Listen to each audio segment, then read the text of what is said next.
Olá, boa tarde. O presidente Jair Bolsonaro assinou um decreto que facilita a posse de armas de fogo no país. A posse é diferente do porte de armas. O decreto assinado ontem dá autorização para manter a arma em casa ou no local de trabalho. As regras do porte, que dá direito ao cidadão andar armado na rua, são mais rigorosas e estão fora do decreto assinado ontem. Você vai ver também no Jornal da Assembleia de hoje.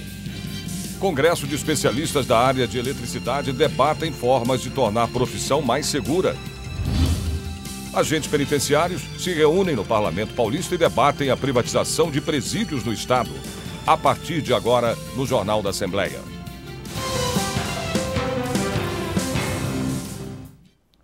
Já está em vigor em São Paulo a lei que estabelece mensagens educativas para o público infanto-juvenil sobre o perigo do uso de drogas e álcool em eventos culturais e esportivos no Estado. Eu converso agora ao vivo com a repórter Priscila Silvério, que tem mais informações para a gente. Boa tarde para você, Priscila. Boa tarde, Sérgio. Boa tarde a todos. Bom, é a Lei 16.878, de 20 de dezembro de 2018. A autora do projeto de lei que deu origem a esta lei é a deputada Beth Saão, do PT. Bom, os promotores de shows, eventos culturais e esportivos voltados para o público infanto-juvenil no Estado vão inserir nesses eventos faixas, cartazes, vídeos e também colocar escrito nos ingressos mensagens sobre os malefícios do uso das drogas e também do uso abusivo do álcool.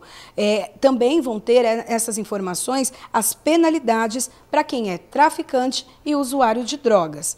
Olha, Sérgio, esta lei então já está em vigor e para quem descumprir vai sofrer as penalidades do Código de Defesa do Consumidor. Perfeito. Obrigado, Priscila.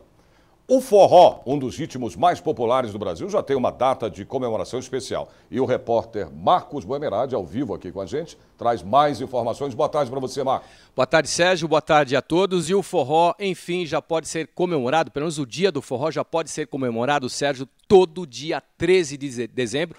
Vale lembrar que o projeto é do deputado estadual Gil Lancaster, do DEM, né? Embora seja tipicamente nordestino, o forró se espalhou por todo o país nas décadas de 60 e 70. De acordo com os pesquisadores, o forró surgiu na década, ou melhor, no século XIX, e a origem do nome forró tem várias versões. A mais aceita é que a palavra forró deriva da abreviação forró-bodó, que significa rastapé, confusão, farra, enfim. Segundo os especialistas, existem 3 estilos de forró, Sérgio. O tradicional, que é aquele conhecido como arrastapé, e temos também o forró universitário e também o forró eletrônico, Sérgio. Quero saber depois, Marcos, se você é bom de forró, hein? Obrigado aí pelas suas informações. Trabalhadores nascidos em janeiro e fevereiro vão começar a receber a partir de amanhã o abono PIS/PASEP. A estimativa do governo é que mais de 3 milhões e 400 mil pessoas recebam o benefício. Deverão ser pagos 2 bilhões e 800 milhões de reais. O PIS, referente ao ano base 2017, para os trabalhadores da iniciativa privada, é pago na Caixa Econômica Federal. Já o PASEP dos servidores públicos é pago pelo Banco do Brasil para quem tem final da inscrição 5. O dinheiro vai ficar à disposição dos trabalhadores até o dia 28 de junho.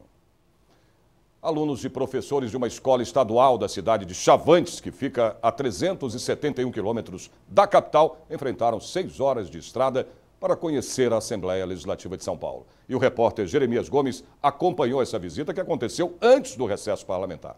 O deputado Ricardo Madalena, do PR, que nasceu em Santa Cruz do Rio Pardo, cidade vizinha de Chavantes, recepcionou os alunos com uma palestra para tirar dúvidas dos estudantes. Quem visita o parlamento quer conhecer de perto o trabalho dos parlamentares, quer também apresentar suas demandas. Paulo trouxe a dos estudantes: apoio para uma viagem educacional quando a turma se formar e a cobertura de uma quadra esportiva da escola. Cobertura. Tá. Lá tem 2 quadras e uma é coberta e a outra não. E como a outra não é coberta, ela está se deteriorando com o tempo. E a gente queria que cobrisse ela e fizesse uma reforma para os alunos desfrutarem do ambiente escolar. Mais que justo, eu conheço a escola, sei da necessidade e também junto à Secretaria de Turismo, que a formatura deles, a questão deles visitarem a região. Então nós vamos estar atuando para tentar ajudar naquilo que é possível, porque essa é a função do parlamentar, servir e não ser servido. Depois eles percorreram espaços do parlamento, como plenários e o hall monumental, até chegar ao plenário Juscelino Kubitschek, onde os projetos da casa passam pela votação final. A gente chegar a ver com nossos próprios olhos como é realmente, ter uma experiência nova, porque a nossa cidade é pequena, não tem tanto conhecimento assim. É bom porque na internet a gente já tem uma certa visão das coisas, né? Mas quando a gente chega aqui é totalmente diferente. A gente vê como que é na realidade mesmo as coisas que acontecem.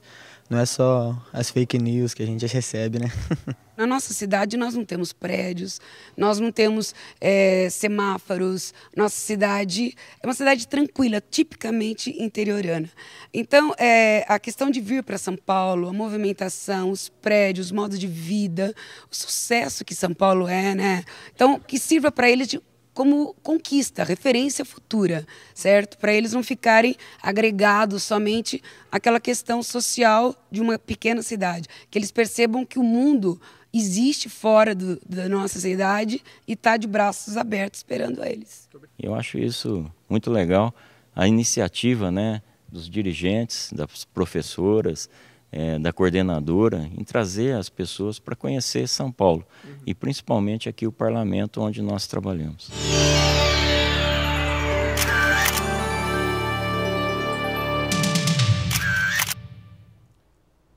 O número de pessoas picadas por escorpiões vem aumentando ano a ano na cidade de São Paulo. Em 2017 foram 218 casos. Em 2018, 298 pessoas sofreram esse tipo de acidente. Nos 15 primeiros dias deste ano, houve um registro de 5 casos, um a cada 3 dias. A chuva, o calor e o lixo acumulado favorecem a proliferação do escorpião. Até o momento, não há registro de mortes.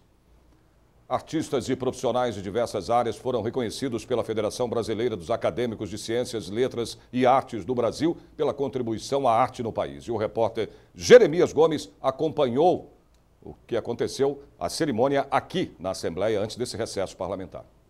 Juliana Tortorelli, artista plástica, iniciou sua carreira com arte acadêmica e contemporânea, mas logo se interessou pela arte abstrata. Em reconhecimento à sua obra em favor da arte, ela foi empossada na FEBACLA como delegada cultural. A ideia é agregar em cima da cultura, encontrar artistas que estão escondidos, tá? Para que eles possam realmente divulgar, mostrar o seu trabalho e poder agregar também com a associação em si, né, FEBACLA. Ao longo de seus 6 anos, a FEBACLA vem reconhecendo o trabalho de profissionais que contribuem para a produção e divulgação da arte brasileira. Vemos uma deficiência da parte do poder público, muitas das vezes, nessa área, e a nossa federação, bem como outras instituições culturais, elas têm a finalidade de estimular a arte, a cultura, a literatura, e muitas das vezes nos sentimos realizados quando, dentro desse trabalho, encontramos alguém que está precisando de reconhecimento. A FEBACLA tem entre seus objetivos defender o patrimônio cultural, estimular atividades artísticas e científicas e contribuir para o desenvolvimento da cultura do país. As premiações da instituição, além das artes, abrangeram iniciativas nas ciências e da academia em geral. No Brasil é difícil, né, a questão da arte, não é muito fácil. E, então, reconhecimentos assim dessa natureza sempre fazem com que a gente fique mais motivado, mais contente.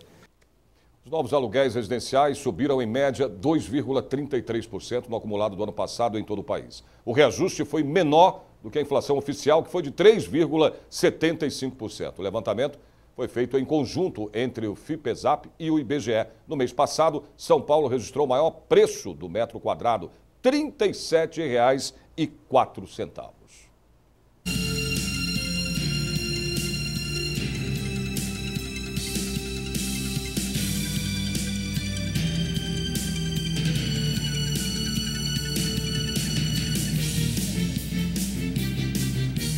Agentes penitenciários se reúnem no Parlamento Paulista e debatem a privatização de presídios no Estado. Nós voltamos em 1 minuto. Até já.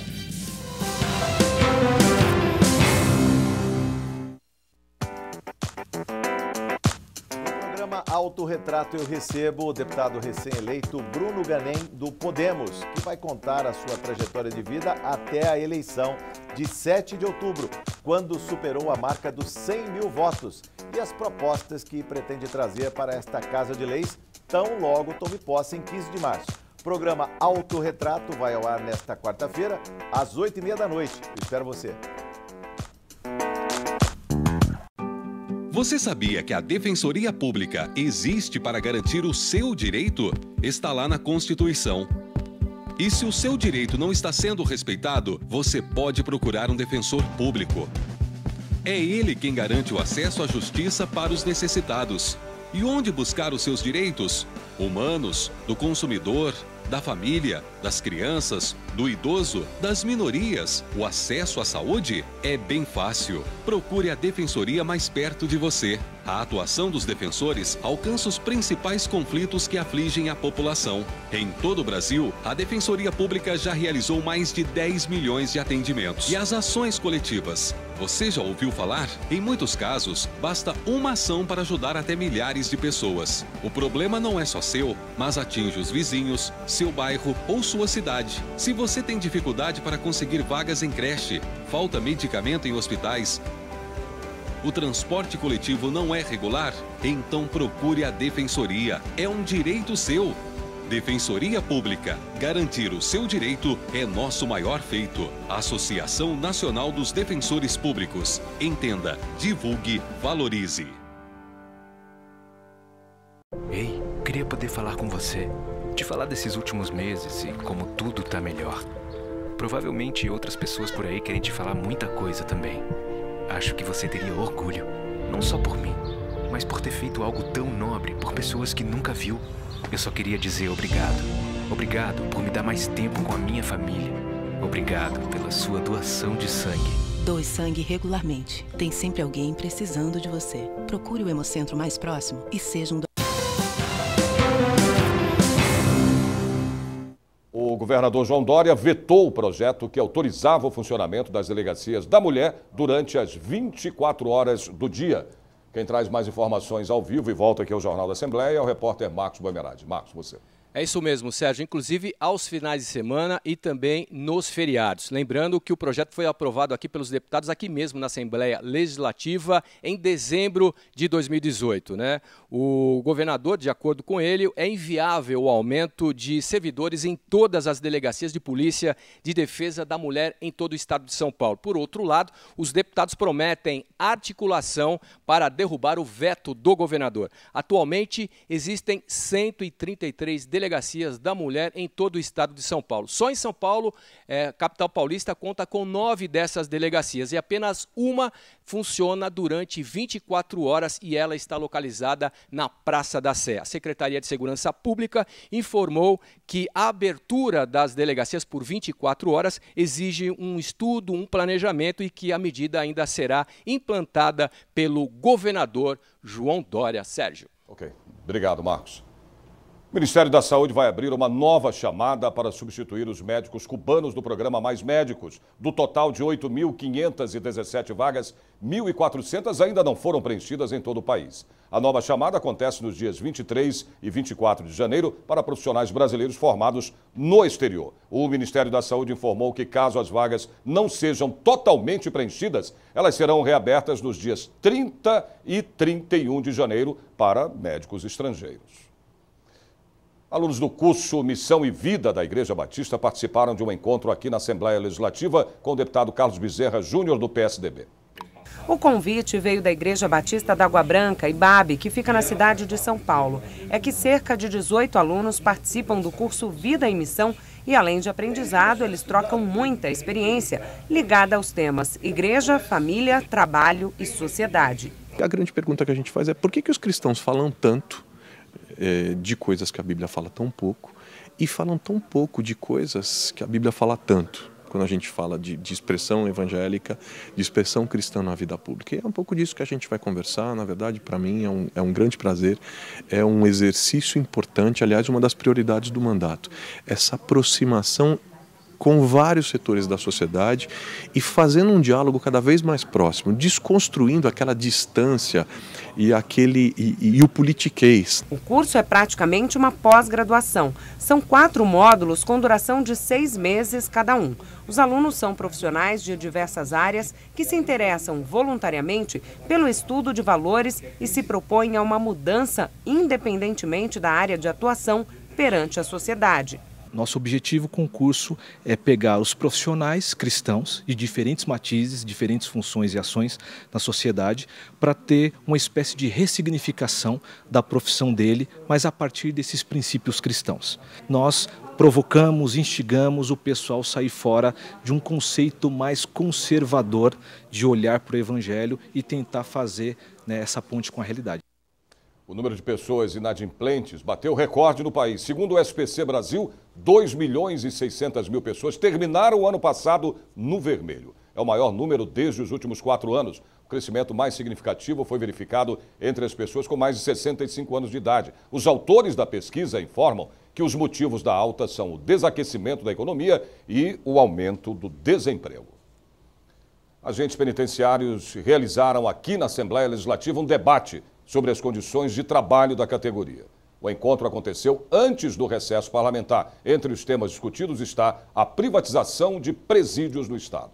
O encontro contou com a presença de parlamentares, agentes penitenciários, de escolta e vigilância penitenciária, oficiais administrativos, operacionais e da saúde penitenciária. De acordo com o presidente do Sindicato dos Funcionários do Sistema Prisional do Estado de São Paulo, o objetivo da audiência pública foi debater o sistema penitenciário de maneira ampla e profunda. A privatização, nosso maior receio, como dito aqui na audiência, é justamente o crime organizado também poder fazer parte, montar uma empresa. Vinha dialogar com os trabalhadores e para entender todo esse contexto, que o sistema prisional em São Paulo é grande, ele é complexo e somente quem realmente trabalha dentro dele sabe o que acontece, o que se passa. O debate abordou a saúde mental do agente prisional, um profissional responsável pela segurança interna de um presídio e pela ordem entre os presos, desempenha uma função de alto risco, gerando sofrimento psíquico e estresse no trabalho.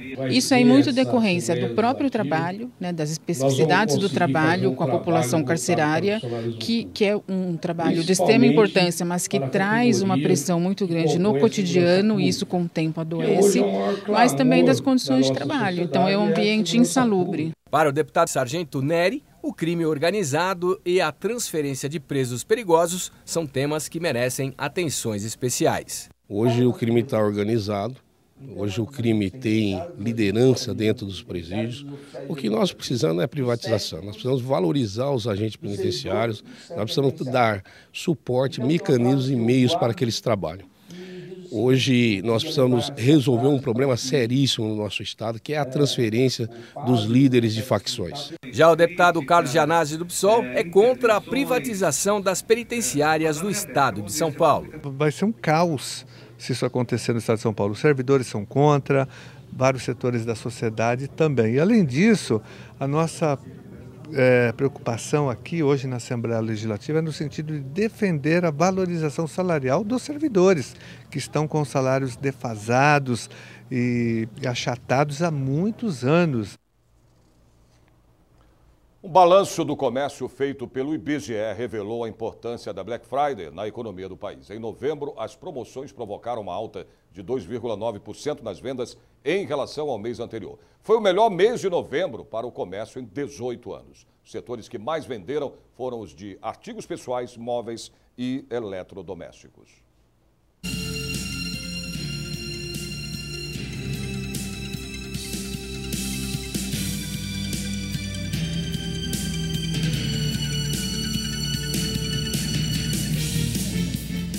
Especialistas da área de eletricidade debatem formas de tornar a profissão mais segura. Nós voltamos depois do intervalo. Até já.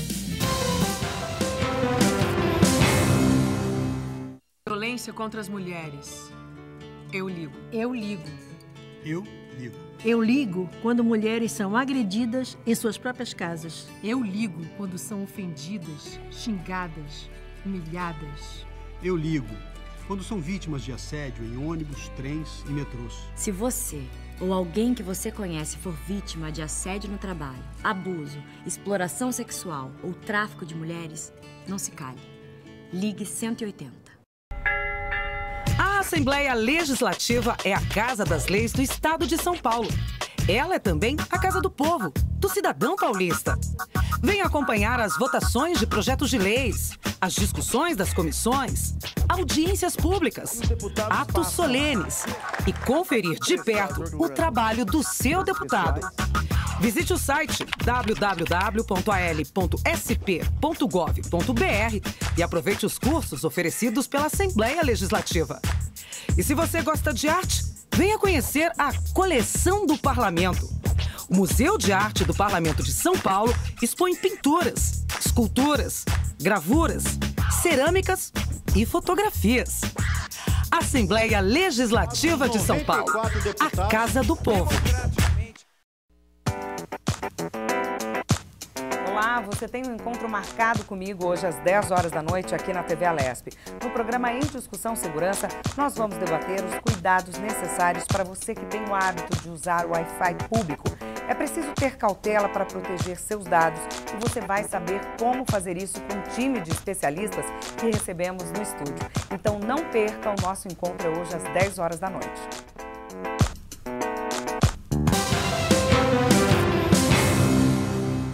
Especialistas da área de eletricidade se reuniram aqui na Assembleia Legislativa antes do recesso para a realização do primeiro Congresso de Capacitação Profissional de Eletricistas. Um dos principais pontos debatidos foi a segurança de quem realiza esse tipo de trabalho. O Brasil tem cerca de 400 mil eletricistas, mas muita gente trabalha sem nenhuma capacitação. E os riscos são muitos. A maioria dos acidentes acontece dentro de casa. Então, eletricidade é algo perigoso, apesar das pessoas ainda acharem que não é tão perigoso, mas acima de 50 volts você pode levar um choque e morrer, né? O número de acidentes que nós apuramos anualmente são 627 mortes por ano em 2017. Em 2017 são 627 mortes por choque elétrico.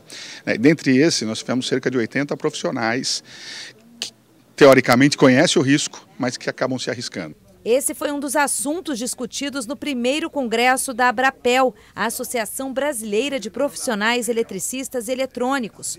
O objetivo do encontro é capacitar e alertar os profissionais para os riscos do trabalho com eletricidade.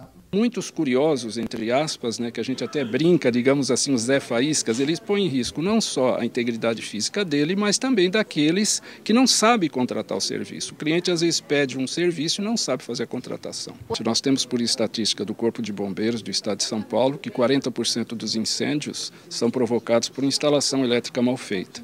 E nós temos também, por estatística, até de campo que nós fizemos, existe uma faixa da população que desconhece como fazer e não quer fazer a irregular, chamada gato, entre aspas, e não tem condições financeiras para pagar. Francisco já está na área há mais de 20 anos. Há 4 decidiu fazer um curso técnico para trabalhar com mais segurança. A energia elétrica é uma coisa que oferece bastante risco às pessoas que não têm conhecimento. Manusear a energia elétrica é complicado porque é uma coisa que você não vê. E quando você sente não é legal, porque você sente através de um choque. E o choque, a partir de 30 mA, já põe a vida em risco das pessoas. A vida é o bem mais precioso que se tem, né? E se eu posso fazer algo para essa vida se prolongar, lógico que não tem dia nem hora, eu vou me dedicar a isso, né? Pais à procura de um filho, crianças e adolescentes na busca por um lar. Esse é o cenário da adoção no Brasil. Mais de 5 mil crianças e adolescentes sonham em encontrar uma família. Você vai conhecer agora a incrível história de um casal que adotou 5 irmãos de uma vez. E a reportagem é da Silvia Garcia. O tema da adoção no Brasil é um desafio com dimensões gigantescas. Prova disso é a análise dos dados do Cadastro Nacional de Adoção e do Cadastro Nacional de Crianças e Adolescentes Acolhidos, administrados pelo Conselho Nacional de Justiça. Existem hoje cerca de 5.500 crianças em condições de serem adotadas e quase 30 mil famílias na lista de espera do CNA. O Brasil tem 44 mil crianças e adolescentes atualmente vivendo em abrigos. Em fevereiro do ano passado, eram 37 mil. No Brasil, para cada criança que está na fila da adoção, existem pelo menos 6 famílias possíveis para adotarem. O problema é que essa conta não fecha. A maioria dos pais, 90% quase, querem a adoção de um bebê. Não foi o que aconteceu com a família Oliveira Guimarães. De uma vez só, eles adotaram 5 irmãos. Há um ano, a vida destes 5 irmãos estava bem diferente. Maria Vitória, a mais velha de todos, nos contou como tudo aconteceu. Eles foram morar num abrigo em Goiás depois que sua mãe virou usuária e dependente de drogas. Os irmãos sofriam maus tratos e foram abandonados. Eles buscaram meus irmãos e eles foram. E eu fiquei com a minha avó. Aí depois, passou uma semana, eles foram me buscar. Os 5 ainda foram morar com um tio, mas não deu certo. Foi quando tudo mudou.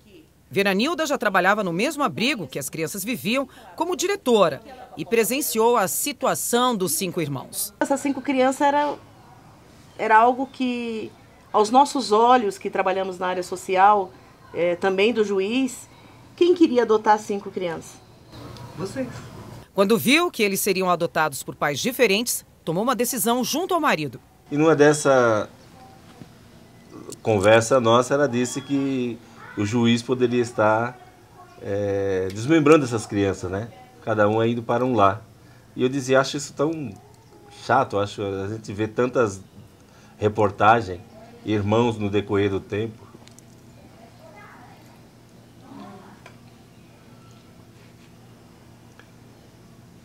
Emociona, né? Mas é um sentimento bom? Com certeza. A família Oliveira Guimarães, antes formada por 2 filhos e 4 netos, tem hoje 5 novos rostos.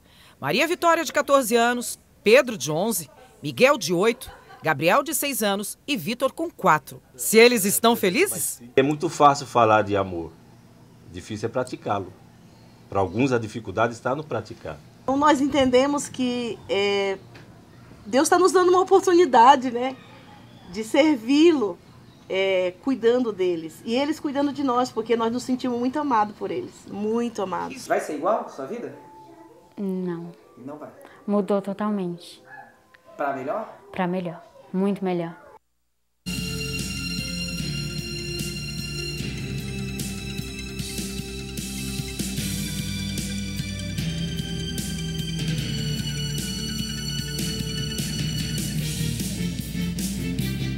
O Jornal da Assembleia desta quarta-feira termina aqui. A gente se vê de novo amanhã a partir do meio-dia. Até lá e ótima tarde para você.